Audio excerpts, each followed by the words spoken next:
Sebelum abad ke-20, perlawanan bangsa Indonesia masih dilakukan bersifat lokal atau kedaerahan, secara fisik dengan menggunakan senjata tradisional dipimpin oleh tokoh-tokoh karismatik.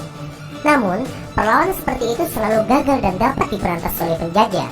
Banyak pejuang-pejuang yang tewas dalam peperangan tersebut, dan akhirnya masa perjuangan fisik berakhir, kemudian beralih ke masa perjuangan melalui organisasi modern.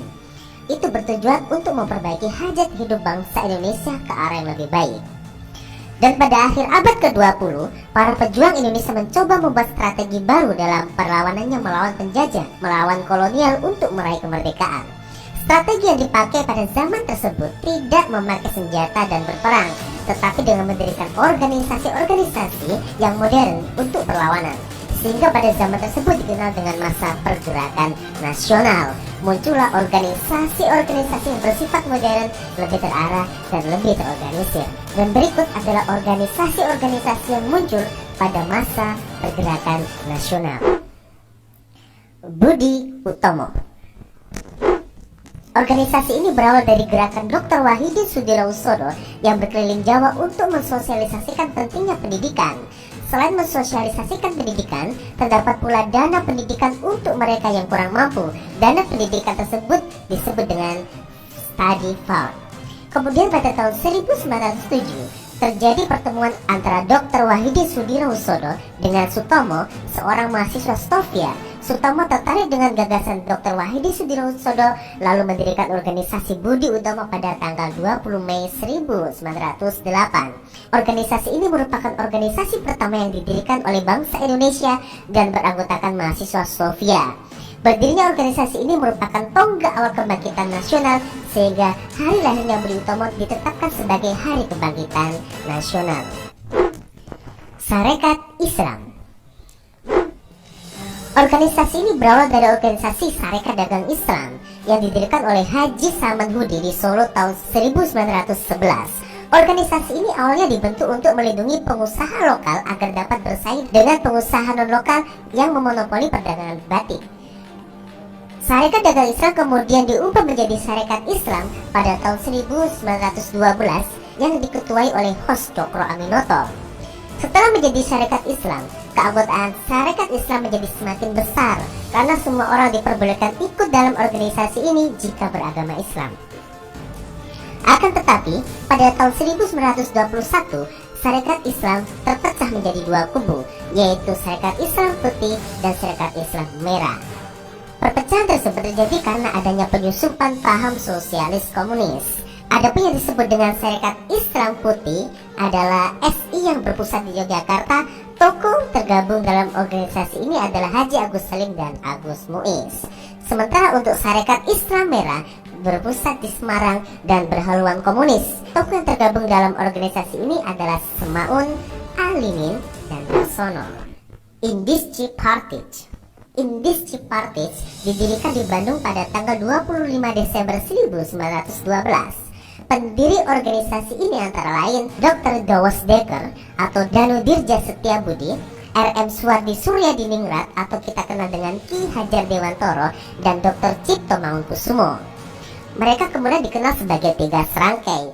Indisci Partij bertujuan untuk mengembangkan rasa nasionalisme, menciptakan persatuan antara orang Indonesia dan Bumi Putra, serta mempersiapkan kehidupan rakyat yang merdeka. Organisasi ini adalah organisasi politik yang berani mengkritik pemerintah kolonial Belanda. Kritik tersebut ditujukan melalui tulisan RM Suwardi Suryadiningrat yang berjudul Als ik een Nederland was, seandainya aku seorang Belanda. Karena itu, pada tanggal 4 Mei 1913, Indisci Partij dianggap sebagai partai terlarang dan ketiga tokohnya diasingkan ke negeri Belanda. Perhimpunan Indonesia. Organisasi ini didirikan di Belanda pada tahun 1908. Awalnya organisasi ini diberi nama Indische Vereniging oleh Sultan Kasayangan dan RM Noto Sunoto. Kemudian pada tahun 1925, Indische Vereniging mengubah nama menjadi Perhimpunan Indonesia. Istilah Indonesia digunakan untuk menunjukkan identitas diri bangsa dan negara serta menghentikan kata Hindia Belanda. Tokoh-tokoh yang tergabung dalam organisasi ini adalah Muhammad Hatta, Cipto Mangunkusumo, dan Suwardi Suryadiningrat.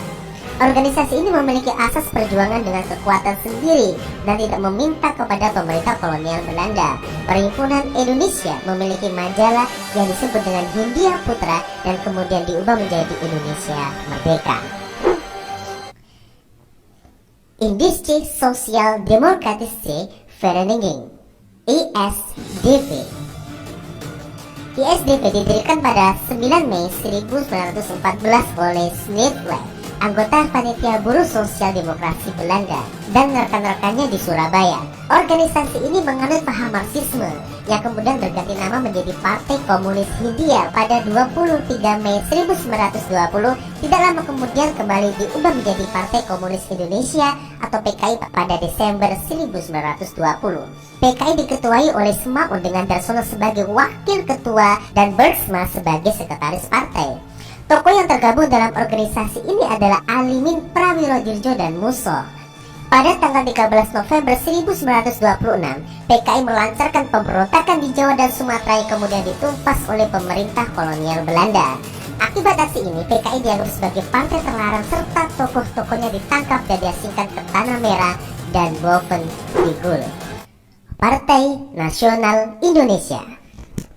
Pada awalnya, PNI adalah perkumpulan yang dibentuk Insinyur Soekarno yang bernama Algemene Study Club pada tahun 1925.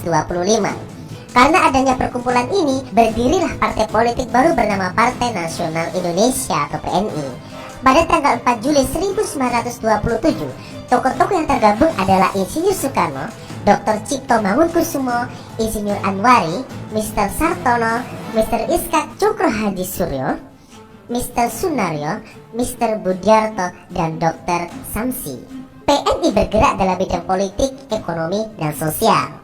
Setelah Kongres tahun 1928 di Surabaya, anggota PNI semakin meningkat sehingga mengkhawatirkan pemerintah kolonial. Akhirnya pada tanggal 29 Desember 1929, 4 tokoh PNI yaitu Insinyur Soekarno, Gatot Mangkoepradjo, Mas Kun, dan Supriyadinata ditangkap dan dijatuhi hukuman oleh Pengadilan Bandung. Dalam proses persidangan, Insinyur Soekarno menyampaikan pembelaan berjudul Indonesia Menggugat.